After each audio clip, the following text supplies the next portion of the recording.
News Now. Hello, welcome to Nerd News Now, coming to you from MLK Day 2023. I got Kyle, Brainy, Miss Jen, and myself. This is 2 weeks in a row. It's all four of us. It's true. It's scary. We're too efficient. The best. Oh no! But how long can we go without talking about? Shouldn't have said what? You shouldn't have said anything about us all being here. Next week it'll be just you. Watch. Okay. You will have jinxed it, and that's just like a pro.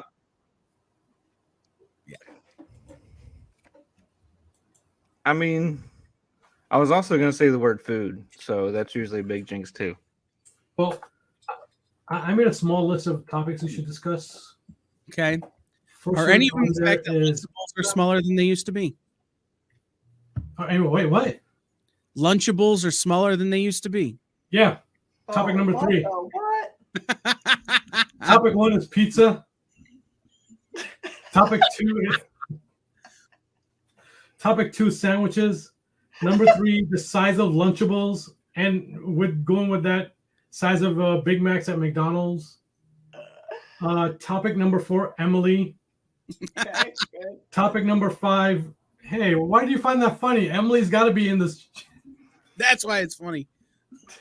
Emily the Criminal, right? Emily the Criminal now on Netflix, starring Aubrey Plaza. I haven't watched it yet. I Awesome. want to check that one out. So good. Nope. Speaking of criminals, though, I watched episode 1 of Velma on HBO Max, which is Mindy Kaling doing Scooby-Doo for grown-ups. Mm-hmm. It's criminal how bad that show is. I was going to say, I don't know anyone who's made it through one episode, so. Not me. That's I'm bad? like, I could watch West Wing reruns and be happier than watching this show. Well, I mean, that's I not can see fair. That show is not going to live up to West Wing. West Wing's one of the best shows of all time. Right. Sure, but like, how do I put this? I have finished all my other shows, except for the ill-timed, poorly thought-out Doctor Who rewatch, and I'm like, I'll stop and I'll watch Velma. No, I'm going to skip Doctor Who and Velma and go back to the West Wing.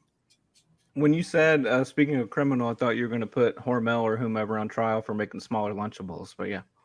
No, but by the way, the Lunchables are smaller than they used to be. Are we talking And adult Lunchables or regular? I'm talking about Lunchables brand Lunchables. Oh, When you were a kid, no. Lunchables. I'm an adult. Right? So it used to be you got 5 crackers and you got a stack of cheese about this tall, Yep. and it was like thick cheese slices, and then you got a stack of ham about this tall, and it was thick ham slices. Yep. Now the stack of cheese is about this tall, and it's like less thick than a slice of American cheese. And the ham is about this tall, and it's like if you go and you get your ham thin cut at the deli, it's like they just put 5 pieces of that together. Well, it's because they can't afford to feed the pigs anymore because, the feed's gotten way too expensive. So, your pigs aren't gaining enough weight. I think it's so they could sell them for $1, but sure. Wait, where are you finding Lunchables for $1? Well, the grocery store here had them 7 for $7. You had to buy 7 to get them for $1, but they're still 7 for $7. Yeah, I wouldn't Yeah, but if complain you had to about that. if you had to buy 7, just stack 3 of them in one, and then it'll be back to normal size. So there you go. My plan was to have 1 per day, Oh, well. but now I've got to buy like 21, and they'll only last me. Then I'll have I have 3 for every day, and it'll work out. Yeah, because normal sized Lunchables are usually $4 to $5. So I don't understand what you're.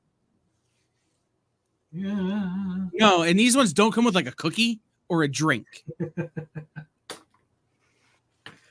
Are these the ones designed for the 99-cent store? No, I got them. Got them at Kroger. Do you remember that sadistic Lunchable they made, which was cold pizza? Oh, Yes.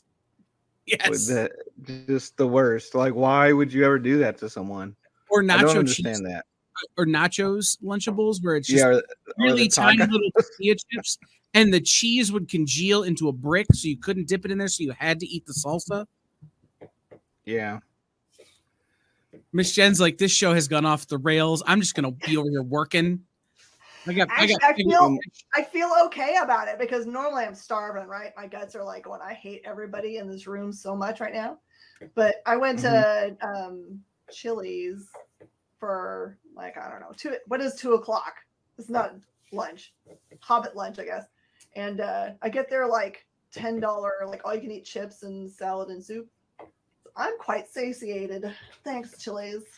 My problem is I ate one of them Lunchables. And it was just enough food to make me angry.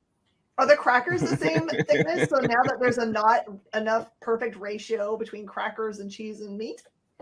Yeah. Yeah. Well, the crackers are less flavorful than they used to be.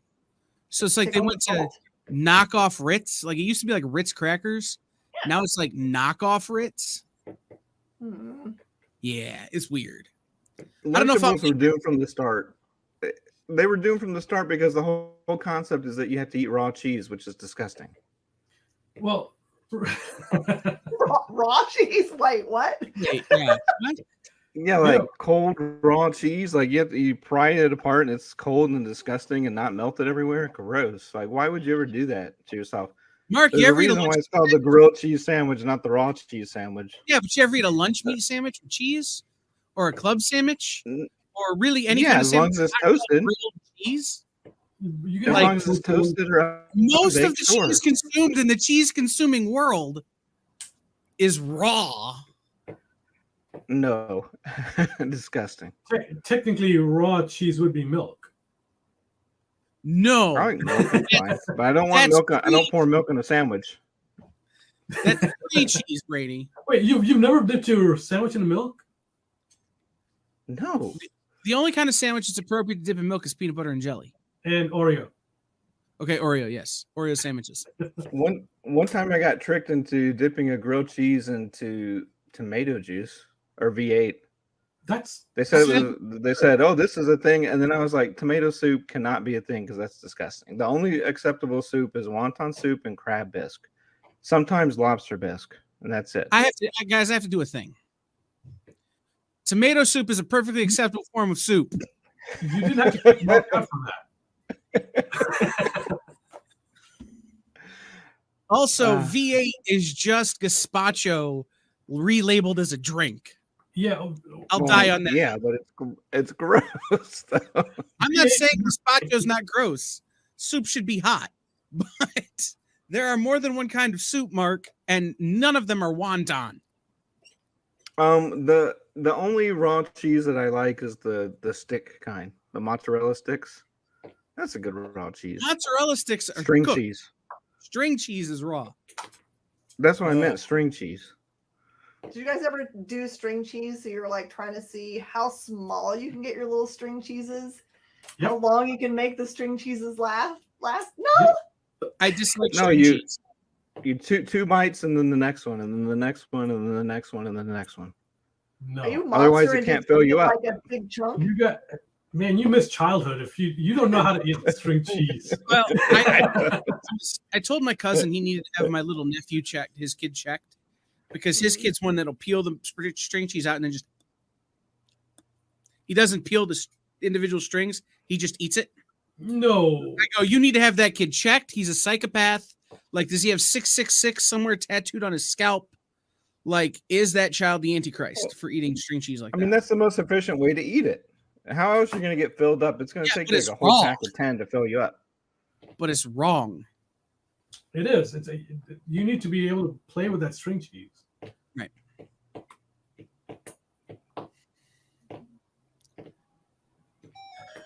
Adult Lunchables is the way to go anyway.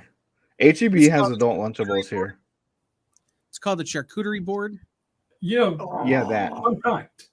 And Lunchables were originally designed for adults.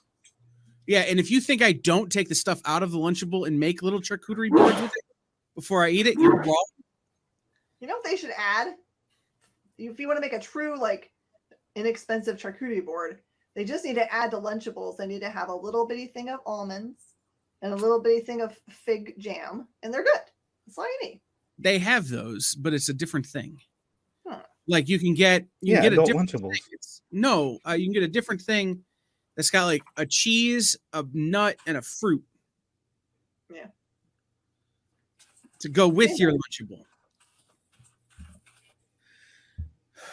But those aren't 7 for 7. Well, and I also noticed that those things usually don't have anywhere near the Lunchables. They put those over in the fancy section. Yeah. It's like they are afraid they'll get cooties.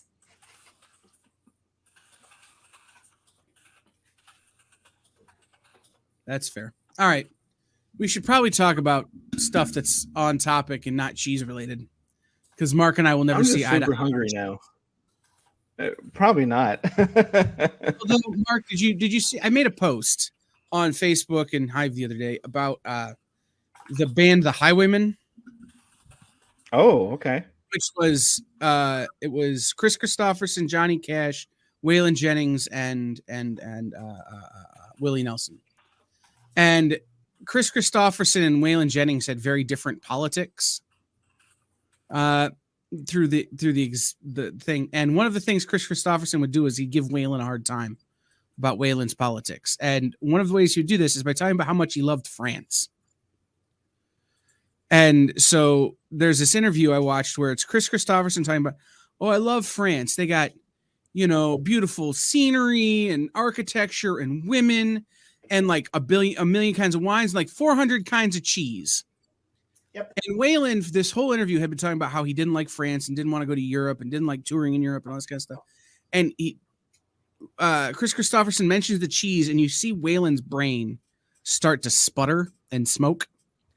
And he gets angry and stands up and goes, yeah, well, so's Fort Worth, and stamps off stomps off the set. And I'm like, is he saying that Fort Worth has a lot of cheese? I don't understand how anybody can not like France. It is the best country at spitting at people. Well, it's Waylon Jennings, so he pretty much didn't like any place that wasn't Texas.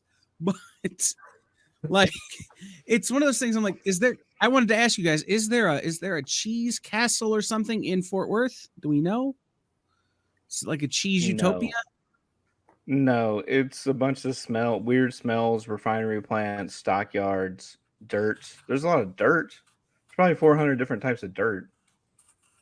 But no cheese. I mean, no, except for, now you can pretty much go in anywhere and find a decent cheese selection. But no, Fort Worth is not known for his cheese. Well, apparently Waylon Jennings thought it was. But also, if you like the Highwaymen, be sure to check out the Highwaywomen, which was a supergroup formed in 2019 and led by Brandy Carlisle, because they're amazing. Mm-hmm. It was her, Natalie Hemby, Maren Morris, and Amanda Shires. Name a song that we would know. By the Highwaywomen? Highwaywomen? No, I don't think there is one that okay. Most people would know. I didn't know if there was something you'd be like, oh, I totally know that song. No. It's actually just the Highwaymen, by the way. Highwon. Oh, it is the Highwaymen. Okay. Well, I'm still giving them props. Their song is Crowded Table is their most played on Spotify. Then they have a song called Highwaymen. Is their second and most Redesigning played. Women. And yes, Redesigning Women is their third most played song on Spotify. They did a cover of The Chain, the Fleetwood Mac song that got a lot of play too, which is actually where I first heard of them. So, all right. So, do we want to talk about how there was an Encino Man reunion at the Critics' Choice Awards? Was Brainy someone doesn't. wheezing the juice? I'm fine with it. Was someone wheezing the juice? That's all I need to know. No, but Brendan Fraser and I can't think. I don't remember his name. Ki Hui Kwan both won last night at the Critics' Choice Award, and they worked together originally on Encino Man, which should have won more awards than it did. It's such a feel-good movie. It's so Razzies? good. Wait, Encino Man's a really good movie, or? Yes, Encino Man is a very good movie. It should have won many, many Razzie Awards and Razzies, yeah. Teen Choice Awards. It For- was It an taught me interesting some concept. Spanish. Hmm? It taught me Spanish. The queso is, I don't know, old and moldy, whatever. I forgot the words for it now. That's fair. But Since But we're also, talking about just to confirm, earlier, Pauly Shore was not at the Critics' Choice Awards. he may have been there. He didn't win anything. I'm pretty sure he He wasn't. deserves to win every award he's been nominated for. Uh, but you know what he's doing now, right? You guys know what he's doing? no. He runs the Comedy Store. Oh, Really? wow. Yeah, the Comedy Store was founded by his parents. And when his dad died, his mom ran it. And as she got older, he took over, and now he runs the Comedy Store. I Wow. had no idea. Mm-hmm. That explains how he became popular. he had a venue where he could perform without being kicked out. Well, I mean, if you want to get your 10,000 hours, have your mom own a comedy club and you be a comedian. Right? Yeah, and probably he heard a lot of material, so he knew what good material looked like and what bad material looked like. Right.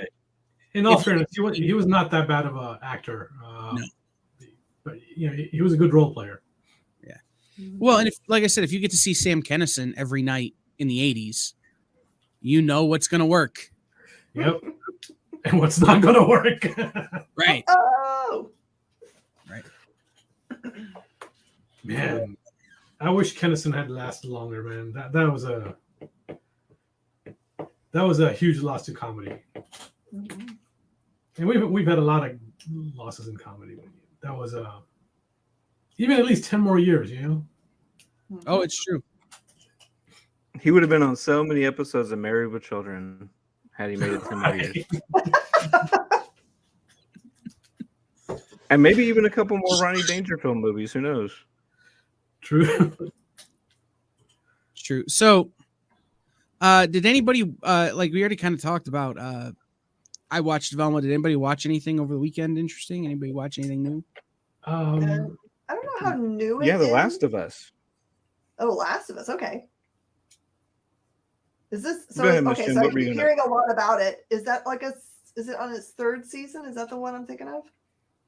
No, it's just that there's been 2 previous games, so this is the first on-screen adaptation of it. And I don't know who produced the comic, but it was definitely a comic. By the time the game had been out for like a year and remastered, so we're talking like 8 or 9 years ago now. But no, this is starring Pedro Pascal in an adaptation of the game, and there's already a lot of people who have taken cutscenes from the game and put it side by side scenes from last night's episode, and it's about as close as you'll ever get. So I think it satisfies that, the want of the pre-established crowd to, like, be more like the game / comic, whatever. But also it pulls all the right heartstrings, at least in the first episode. The pacing's really good. It was an 84-minute pilot, but it didn't feel that long. So I think it's we'll see how it goes, but there's a beginning and an end, so they might take liberties with that.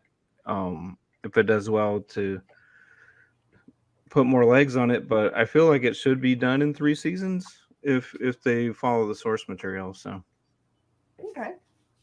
Well, they can make that last long enough if they want. They can Right. always do covers with it. but usually that's a mistake. So The comic book was published by Titan Comics out of the UK. okay. I watched a Casey Anthony documentary that look, I don't think she put it together, but I think it's her first real her telling of her side in her defense team and all those kinds of things. And it was kind of eye-opening. It lets me know that truly social media does have a lot of sway on our opinions, and that often we form opinions without any information whatsoever. Oh yeah. And it's heartbreaking to me because I don't, this is from her team, so it doesn't necessarily mean everything that was said is 100% the truth. But there was a lot of, like, if this was a forensic files, I would have said 100% she did not do this. The forensics all point to her dad. Wow. I remember learning, this was, I'm trying to remember if it was in my first stint in college or my second, but we studied Casey Anthony, and we studied more specifically Nancy Grace. That girl crazy. As it related to Casey Anthony and the things she was using in terms of the game she was playing to influence public opinion on this case. Mm-hmm. And I remember studying this, and then I'm going to sound like a really bad person for a second, not caring about the case itself. Couldn't be bothered to care. Mm-hmm. But I cared an awful lot about how this one person on this network that really isn't known for being entirely truthful was manipulating so much of public opinion about this thing and being fascinated by that. Yeah. It's like, so I'll give you, here's an example. Like, do you know that Casey Anthony was acquitted? Public opinion would tell you that she's been serving time. That's not true. No, she was acquitted. Jury of her peers found her to be not guilty. I know OJ was acquitted. That was the last time I paid attention to a case where I knew what the outcome was. Yeah. Yeah, and we've talked about it before, where we the public opinion love to jump to conclusions. We'll find people guilty regardless of what the evidence says. Mm-hmm. Whether it's true or not, and we've it's hurt a lot of people's careers. Yep. It's an unfortunate aspect of everything, but it's how we work, unfortunately. That's why I'm proud of Kyle, because whenever I would say this just happened in the news, and we should probably post something about it, he'd be like, is it independently verified? Is his first response to me. And I usually don't bring him anything unless I'm 99.9% sure of its source material, but he still is like, I'm gonna wait a beat. And I've told you guys, just pay me $100 and I'll verify everything. I'm independent of everything. I'll verify it for you.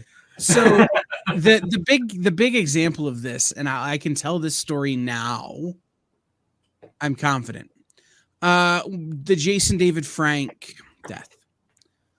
I had confirmation much earlier than the web had confirmation because of a mutual friend we had.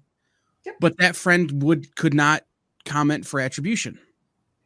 I couldn't say this person has confirmed after speaking with Jason David Frank's wife, because that person is a public figure and just couldn't. Right. And so we had to wait and wait and wait for what felt like ever for a statement from someone that wasn't TMZ. That's right. And the problem is TMZ is one source, right? If it's TMZ reporting on a statement from a primary source, then we'll report it. But if it's TMZ and Hollywood Reporter, if it's any place where it's two places with primary sources, we'll report it. As much as we may not like TMZ, I have still not found them to be incorrect on anything. No, it's not that they're incorrect. It's that they were the only one. Correct. And they were just saying, this is what we're hearing. We don't have any, like, they didn't even have a first person source or a primary resource that they were quoting. They're just going, this is what we're hearing. So my goal, especially with the experience, is I don't care if we get scooped, right? There's so many people out there who are doing this that are going to report on stuff and then have to be like, oops, we were wrong. I don't ever want to do that. Right. I want to be right, even if it means we're last. And when we do report, we're going to report every step of everything we know. So it's when we reported the Jeremy Renner incident. It was, I went live with everything we know, confirmation from these sources, and we gave the whole picture of what was happening. So I'd rather give all the details and be right on everything than give none of the details and be first. So. Right. And that's what I learned, because Nancy Grace didn't wait for any confirmation during that thing. She just said stuff. I don't like the way she looks. That was kind of it. It was what she was doing was she was playing Casey Anthony against the fears that older middle class white Americans had about the younger generation. She was playing this game of, well, Casey Anthony went out to the bar. You don't get to go out to the bar because you have to stay home with your kids because you're a real good person. She didn't stay home with her kids. She went out to the bar. Right? Look at her looking at her attorney. Do you think she's sleeping with her attorney? Maybe she's sleeping with her attorney. Would you sleep with your attorney? Of course not, because you're a good person. She's not. Like, it was all of this stuff that Nancy Grace was doing that wasn't founded in anything. It was just to get views. It was clickbait TV. That's how current media is, my friend. I understand. But didn't Mhm. didn't people back then know that Nancy Grace was ridiculous or not? Oh, sure, but it was like, this is so much fun, ridiculous. Well, right, but I mean, like, was that really? I guess this is a dumb question because at 2023 it's probably still the same, but it's weird to think that anyone would look to her as to be their moral compass. It wasn't that she was the moral compass, it's that she was the news. She was reporting this stuff as though she were a news reporter. We have to clarify that the word news does not really mean news anymore. It just means we're giving you information whether it's true or not. Right. Because People thought because she was on headline news that she was a news reporter, when in fact she wasn't. with headline news, I thought she was with the other broadcasting company. No, she was on HLN. Really? Oh, okay. I thought she was with the other three-letter company. Not that there's any difference between any of them. They're all freaking three-letter news companies. So when I was first at iHeart, I worked on a team that was presenting information to the FCC. And one of the things the FCC was interested in doing was classifying what's news and what's entertainment. And so they wanted to make Fox News change the name to Fox News and Entertainment. And then change CNN to CNN and Entertainment. They wanted these stations to have to represent that they were presenting entertainment content, not just purely news-based content. And at the time I was working at one of our talk stations, and we go, look, if we have to change our name from, News Talk, and we have to say News Talk and Entertainment, we will lose something like 30% of our listenership. Like, it was wild, the numbers that came back. Mhm. And the FCC kind of put it away because they realized there was no interest in the people who were doing it to actually do it. And that the American public wouldn't demand it. I think if the American public knew what it was representing, then more than likely they will back it, because it is Right. true. It's Right. Giving them that the headlines that they present might be news, but that's the first 10 seconds of whatever they're talking about. The next half hour to an hour is all entertainment. It is It's their opinion. literally the show I do Mondays at 9 on The Experience. I read a headline and then I just talk. Yeah, that's how news channels are nowadays. Yeah. But what I found interesting, and so what I've tried to do in my professional career is try not to do that, right? To try to, if I'm going to put a name on it, and this is the way I always tell my grandparents and my friends, if somebody's name is on the show, it's entertainment. Period. If it's the news with Kyle, it's entertainment. If it's the CBS Evening News, it's the news. Yeah. So, all right, I could talk about this all night, but Mark's eyes are glazing over because this is part of what he does first. Well, it's because I was Googling whether or not Nancy Grace has won an Edward R. Murrow Award for journalistic integrity. She hasn't. Of course not. Look, Of course not. How about Side swipe, Mark? I like that side swipe. That was good. sideswipe?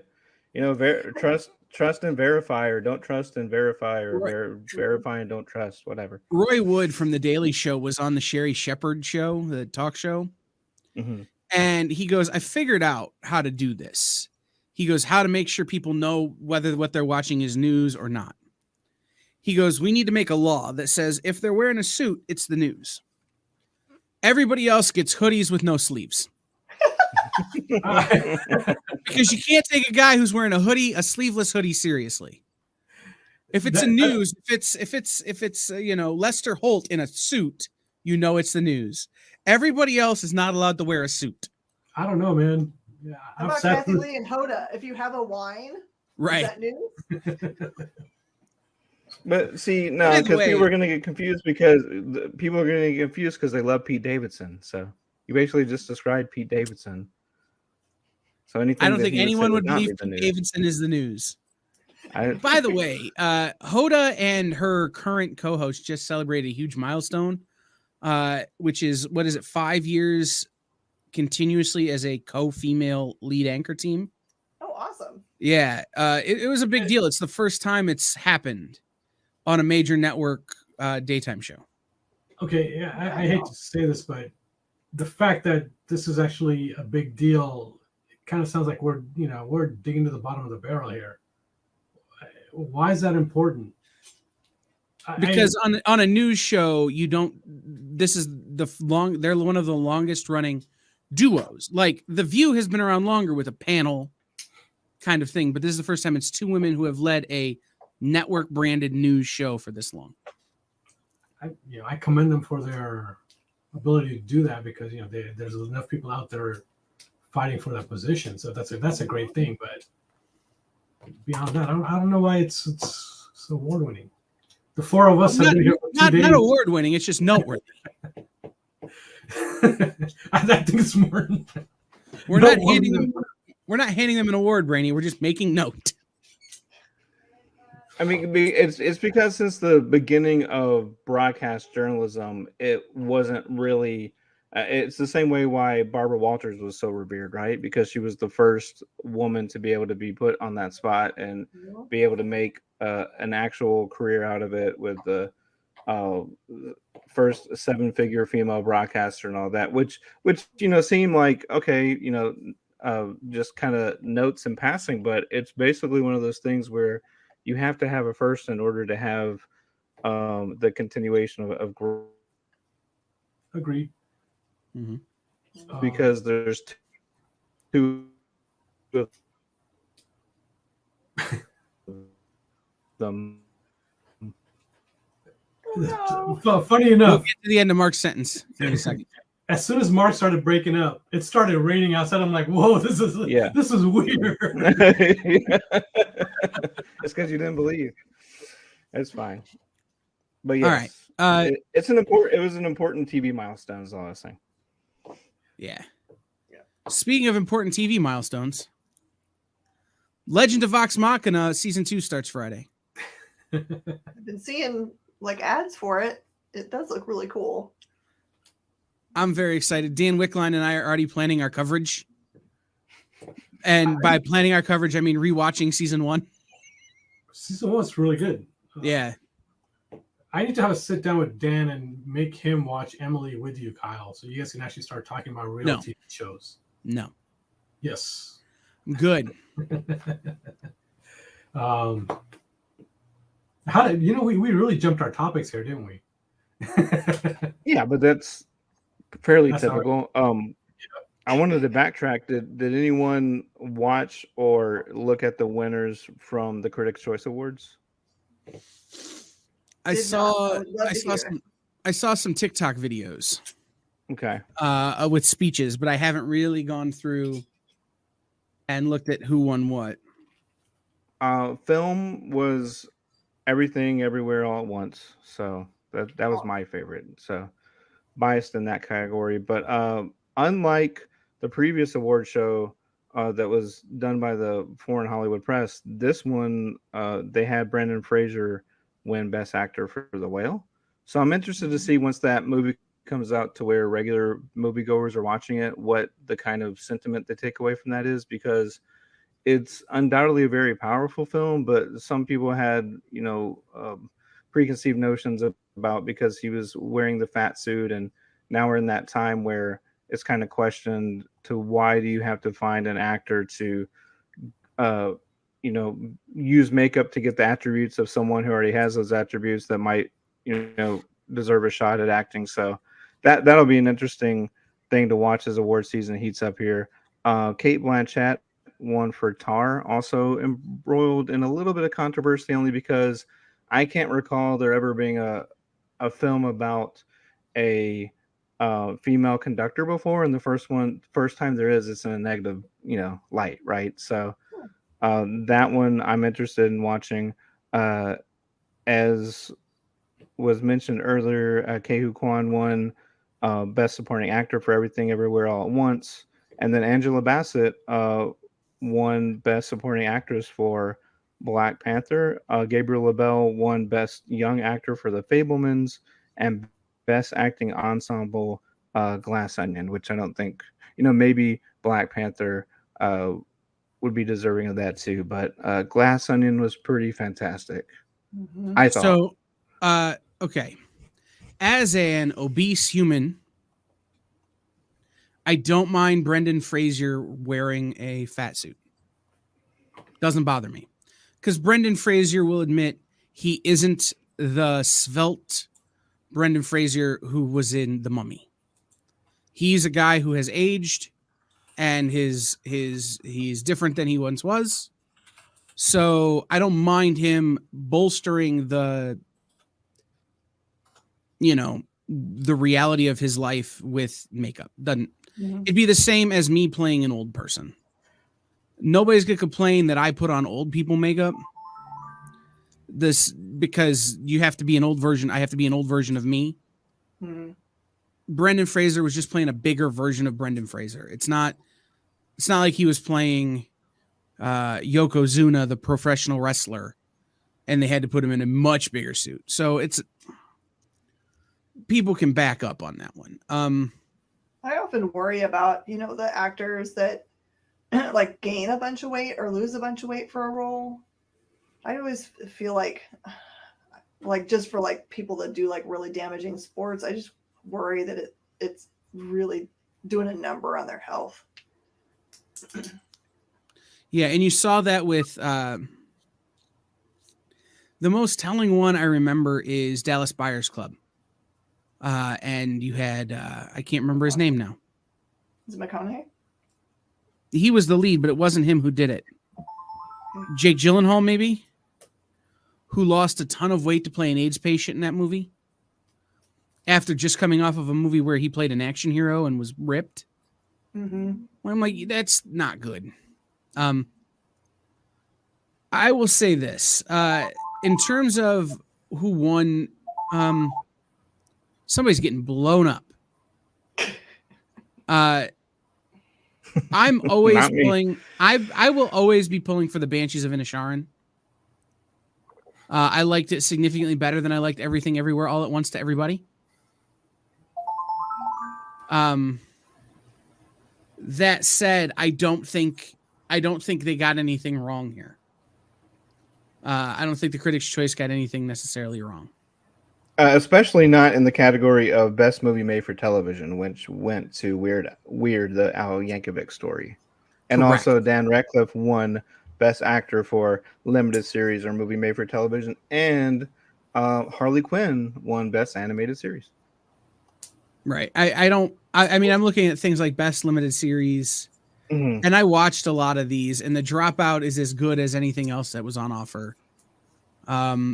Best Drama Series, would I have liked to have seen Andor win because then Star Wars is getting some? Yes, but not angry. You know what I mean? Like, was Andor nominated? I think that'd be next year's, wouldn't it? Andor was nominated, but it lost to Better Call Saul because sometimes you're a Star Wars and you're playing against a Better Call Saul. Like, yeah, but also next year I'm looking for AEW to win Best Use of a Winner from the Critics' Choice Awards because of their turnaround with Paul Walter Hauser, because that was amazing. And I don't Paul even know Walter what Hausen? kind of Paul Walter Hausen, yes. Yes, Paul Walter I Hausen. don't. Oh, Hausen, yes. Award Well, did you Hausen, not yes. see the bit with Danhausen? No, I did, and it was. Okay. I was going to ask you, like, how many pieces have to be working in unison all at once for that to come together? I have no idea, but Danhausen was in the New York. They did a big piece, like a Yeah. feature piece on Danhausen in the New York Times. And I can't tell you the last time. And this was I sent a buddy of mine a note. When do you think the last time the New York Times referenced Space Ghost Coast to Coast was? And he goes, never. And sure enough, there's a Space Ghost Coast to Coast reference in this article with Danhausen.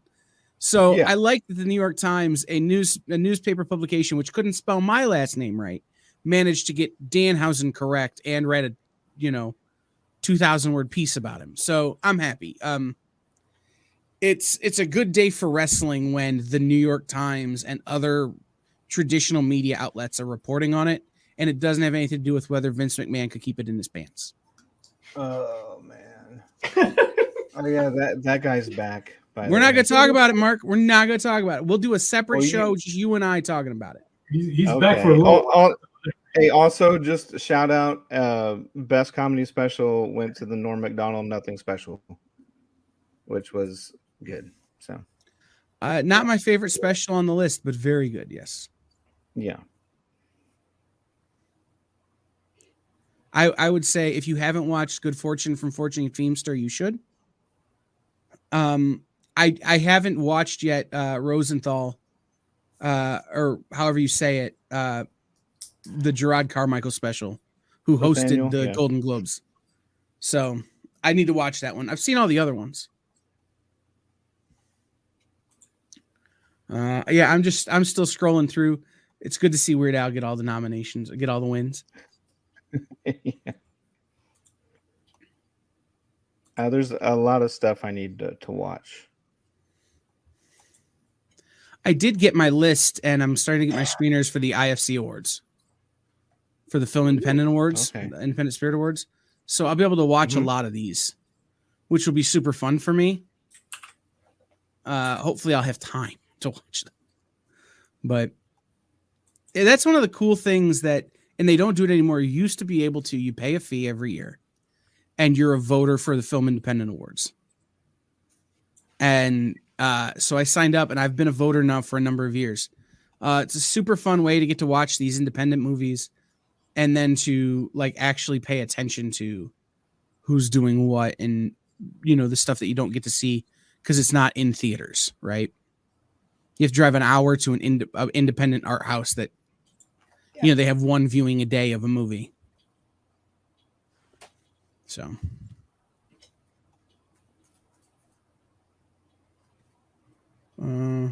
But something just I want to point out, the best supporting actor in a comedy series, Henry Winkler won for Barry, which, okay, well deserved.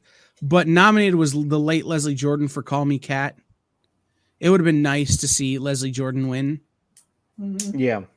That would have been cool.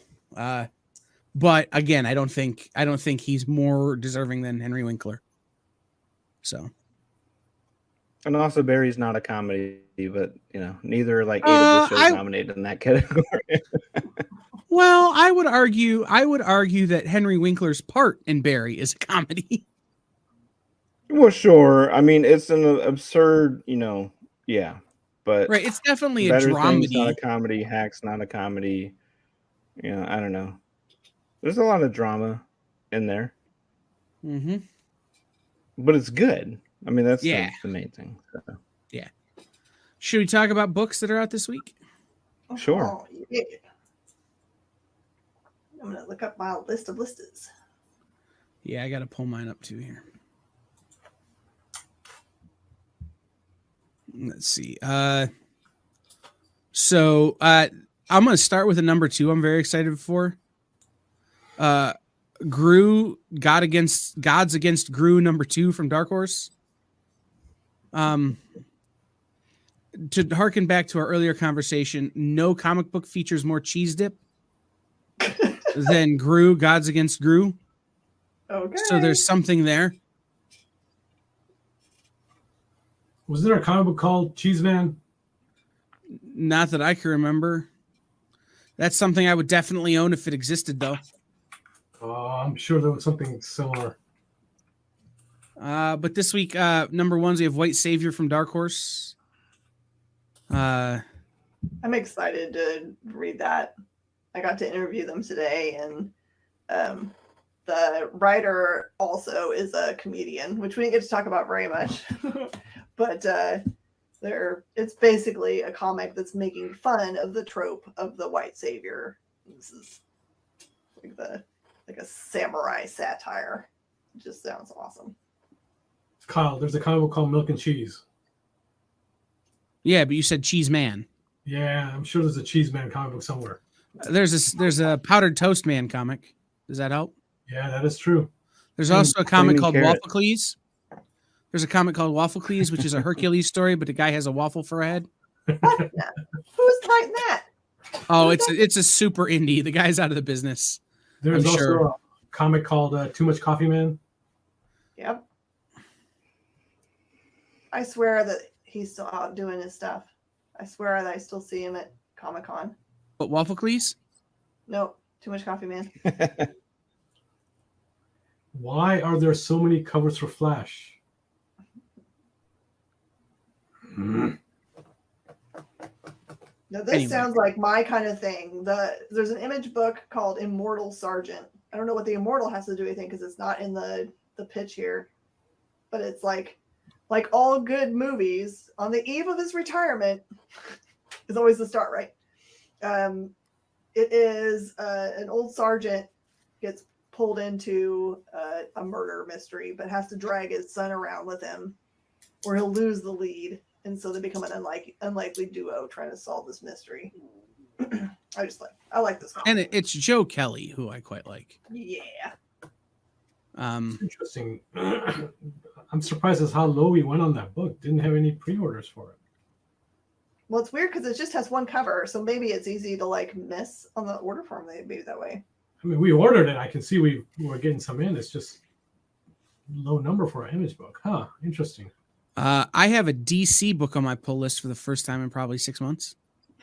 Nightwing 100? No, Batman, One Bad Day, Bane. Ha ha ha. Did that come out? Because it's Josh Williamson, who I love. Cover art by Howard Porter. Interior art by Howard Porter. And there are some really fantastic covers for it. But the A cover, which looks like The Vengeance of Bane reimagined, is just everything. Ooh. Miss Jen and Brainy, can you tell me, is Maniac of New York, Don't Call It a Comeback, actually coming out? Yeah, it's out. I just saw Okay. that on our list. Well, then that means I'll be getting that. The next volume of Barbaric, which has to be about its 4th volume now, from Vault. Yeah, 'cause Barbaric.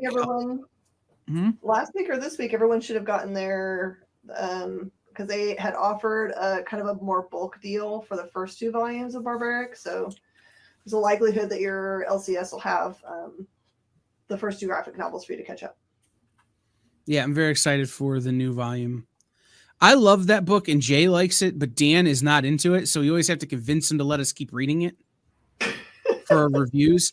Dan, this is what I've learned. Dan Wickline does not like talking implements of destruction. Okay. For whatever Does he reason. Does he like talking guns? Does he like War Mother's gun?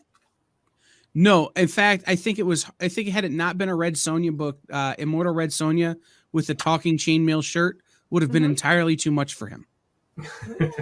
I think he wants his weapons to be non-sentient, and Jay and I want our weapons to be sentient, and it's a whole thing.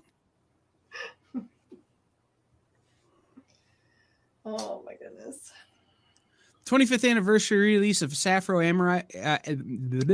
Afro Samurai Volume 2. Samurai. Yes.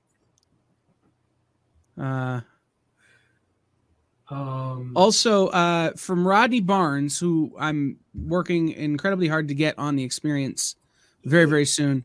Blackula, The Return of the King hardcover is out, which I'm super excited for. Love Rodney Barnes, and I'm excited for his take on Blackula. He's only been talking about it for 2 years.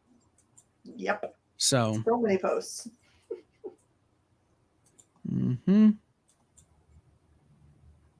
Let's see. Chip Zdarsky's Public Domain Volume 1 is out, which is on my list. I didn't read that as it was coming out because I missed issue 1. So I decided just to wait for the trade, so I'm excited for that one.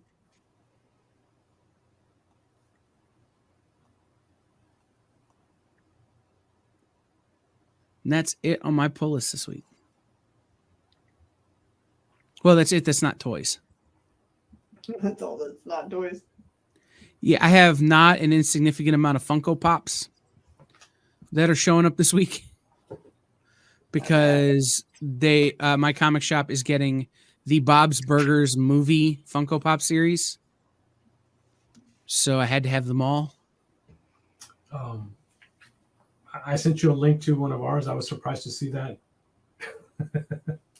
The Letterkenny Pops, that we actually have those in stock. Yeah, I know. We're gonna have to work something. I need them, the Brainies. There's a manga out by Yen Press called Doomsday with My Dog. And it's about a teenage girl is only surviving member of humankind. There's a really cute Shiba dog who can talk to her, I guess, as they do in manga.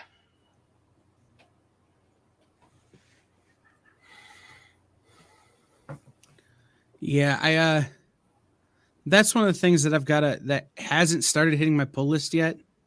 That I started doing as I cut my comics back is getting back into the manga that I hadn't been reading. So we'll see. Those should be coming in very soon for me. I just don't even. There's so many dumb names for manga. I just have to say it out loud because it's just like in another world with my smartphone. Well, some of it gets lost in translation as well. Yeah, it probably sounds better when it's actually written in Japanese. Ooh! We get to read Jimmy's Little Beatards #2. Huzzah! And White Saviors #1 by Dark Horse. Mm-hmm. It's a 4-parter. Mm-hmm. Oh, Wasp #1 from Marvel. Well, this seems like a slow week. Not a lot of #1s this week. Not just not a lot of #1s. I mean, I'm looking at our list, and unfortunately, I see more of multiple covers than I see more titles. Mm-hmm. So it is a light week, just a lot of covers. Wow. And there was a lot of manga coming out this week. Holy smokes.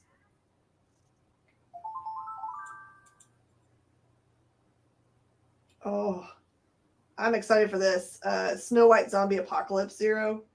I can remember when that came out as it's like single shot.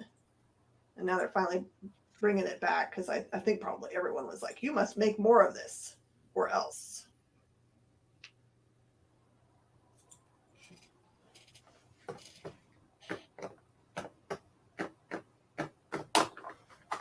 All right. Well, anybody have anything else?